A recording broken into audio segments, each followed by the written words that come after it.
Hi party people. We have 30 chicks hatching in 3 days. We're putting them into lockdown tomorrow. So we're gonna make a quick, easy, and cheap chick brooder. First, what we're gonna do is take the lid. This is a 50-gallon, just got it from Home Depot. Also put all the supplies on my Amazon storefront. But what I did here was drill a little hole with just a drill bit, and then I'm gonna take our saw and cut along the edges here. And then we'll pop on some hardware cloth and it will make a little lid. And then we're also gonna do the whole brooder setup. So come along. I'm gonna do a couple time lapses so it doesn't take forever, but I'll explain each step.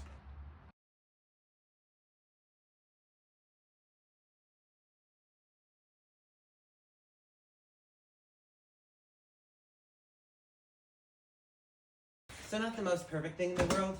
A utility knife probably would have been easier, but I couldn't find one sharp enough. But still works, and it's just a little plastic brooder. So next we're going to drill holes with our drill bit that we used at the beginning.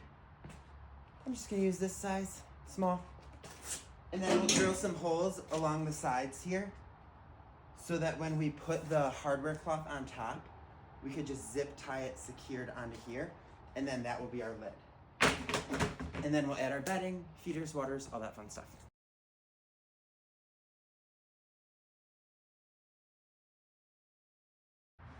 Okay, so there's that. I did 1, 2, 3, 4 on the long sides, 1 on every corner, and then 1 in the middle on each side, each short side.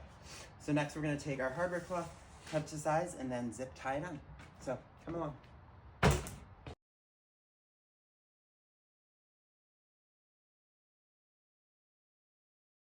So we got that perfect to size, just hardware cloth, black, I believe it's 12 gauge. And then we're gonna just take the zip ties, and I'm gonna do this on the inside so that it's a little bit cleaner looking from the top.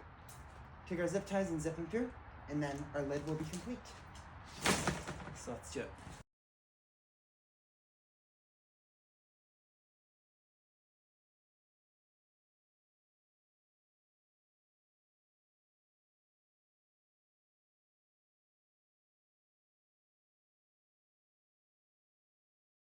Okay, look at this. We got ourselves a perfect lid for the top.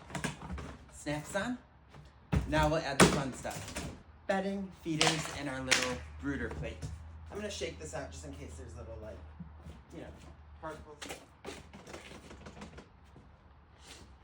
Okay, so we'll take our hemp bedding, add that. Ooh, that's kind of a lot. I might take a little bit out. Yeah, that's kind of thick, but it should be fine. And then we got our little feeder here, so we'll fill this up with food once the chicks are actually in there. And then I got this little water, which has like a little nipple drinker on it. So I'll mount something here, just to keep everything a little, less messy. And then I got a little heater plate that we'll put here to keep the chicks warm. And then that should do it. Perfect little brooder setup. And I actually have another one of those brooder plates inside. Since we're gonna be having a lot of chicks, I'm gonna put 2 in there just to be safe. But pretty easy setup. Took like 30 minutes.